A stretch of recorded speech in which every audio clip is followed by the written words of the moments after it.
शिव और सावन का कनेक्शन। सावन में क्यों? सावन शिव का महीना माना जाता है। शिवलिंग पर बिल्वपत्र और भस्म चढ़ाने समेत कई परंपराएं शामिल हैं। लेकिन ऐसा क्यों है? क्यों शिवजी को सावन का महीना पसंद है और इस महीने का नाम सावन कैसे पड़ा? आइए समझते हैं शिव पूजा की परंपराएं और कथाओं से। सावन दक्षिणायन में आता है, जिसके देवता शिव हैं, इसीलिए इन दिनों उन्हीं की आराधना शुभ फलदायक होती है। सावन के दौरान बारिश का मौसम होता है।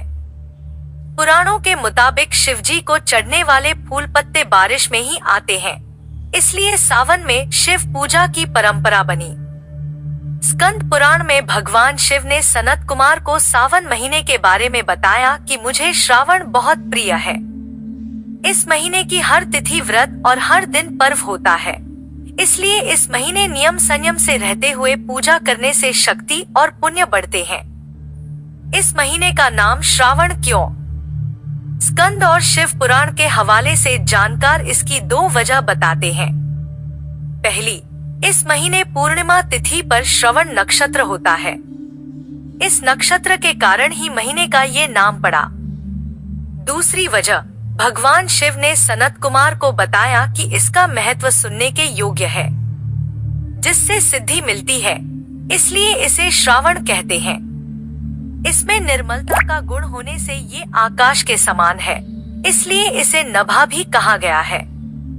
सावन का महत्व बताते हुए महाभारत के अनुशासन पर्व में अंगिरा ऋषि ने कहा है कि जो इंसान मन और इंद्रियों को काबू में रखकर एक वक्त खाना खाते हुए श्रावण मास बिताता है, उसे कई तीर्थों में स्नान करने जितना पुण्य मिलता है। शिव से जुड़ी 3 कहानियां।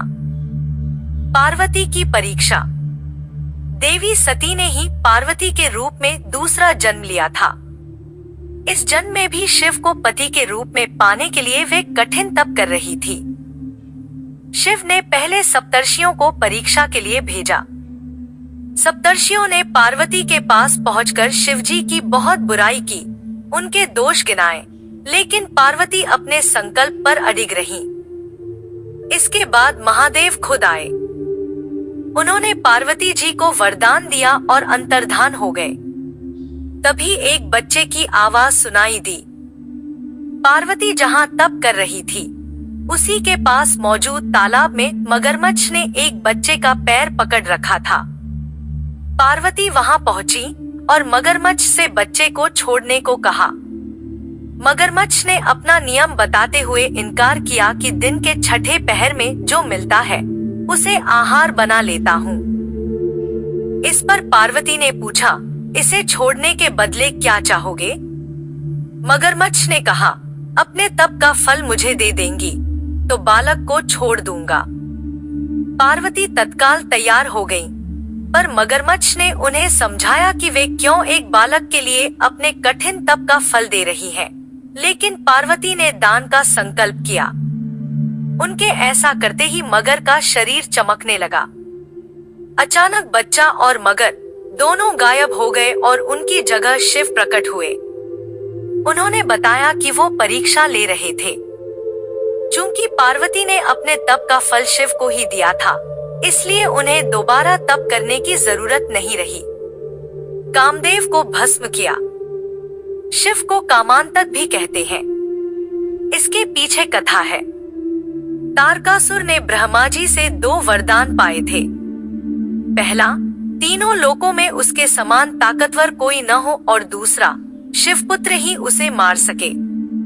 तारकासुर जानता था कि देवी सती के देहांत के बाद शिव समाधि में जा चुके हैं, जिससे शिवपुत्र होना असंभव था। वरदान पाकर तारकासुर ने तीनों लोकों को जीत लिया। उसके अत्याचार से परेशान होकर देवता ब्रह्मा जी के पास गए। उन्होंने देवताओं को वरदान के बारे में बताते हुए कहा कि केवल शिवपुत्र ही तारकासुर को मार सकता है, लेकिन शिवजी गहरी समाधि में हैं।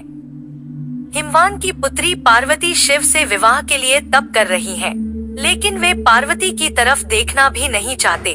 अगर महादेव पार्वती से विवाह कर पुत्र उत्पन्न करें, तभी इस दैत्य का वध संभव है। तब इंद्र ने कामदेव से कहा कि वे जाकर शिवजी के मन में देवी पार्वती के प्रति अनुराग जगाएं। कामदेव ने पुष्पबाण ध्यानमग्न शिवजी पर चला दिया। अचानक इस विघ्न से शिवजी बेहद गुस्सा हुए और उन्होंने तीसरे नेत्र से कामदेव को भस्म कर दिया।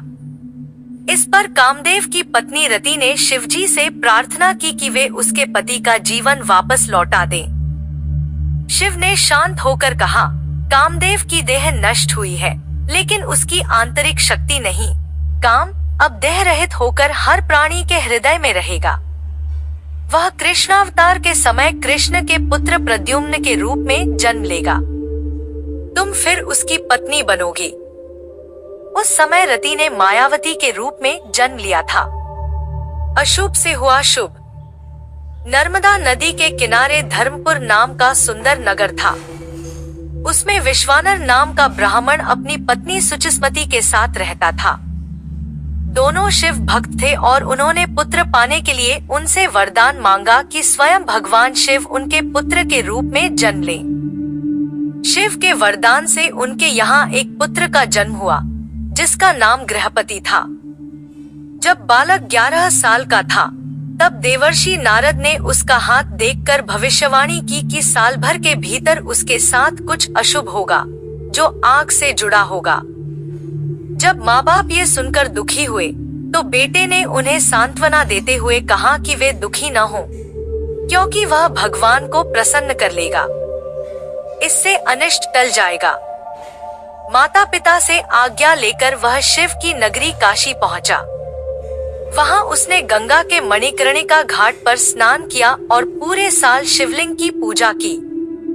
जब नारद मुनि द्वारा बताया अनिष्ट समय आया, तो देवराज इंद्र ने प्रकट होकर उससे वरदान मांगने को कहा। बालक ने वरदान लेने से मना किया और कहा वो केवल भगवान शिव से ही वर प्राप्त करेगा। ये सुनकर इंद्र बहुत गुस्सा हुए और उन्होंने इस बालक को सबक सिखाने के लिए वज्र उठा लिया। बालक ने भगवान शिव से रक्षा की याचना की। तभी शिव प्रकट होकर बोले, डरो मत, मैं तुम्हारी परीक्षा लेने के लिए इंद्र के वेश में आया था। मैं तुम्हें अग्नीश्वर नाम देता हूँ। तुम आग्नेय दिशा, दक्षिण पूर्व दिशा के रक्षक होगे। जो भी तुम्हारा भक्त होगा, उसको अग्नि, बिजली या अकाल मृत्यु का डर नहीं होगा। अग्नि को शिव का एक रूप कहते हैं। वो शिव का तीसरा नेत्र भी है। हर हर महादेव, हर हर महादेव।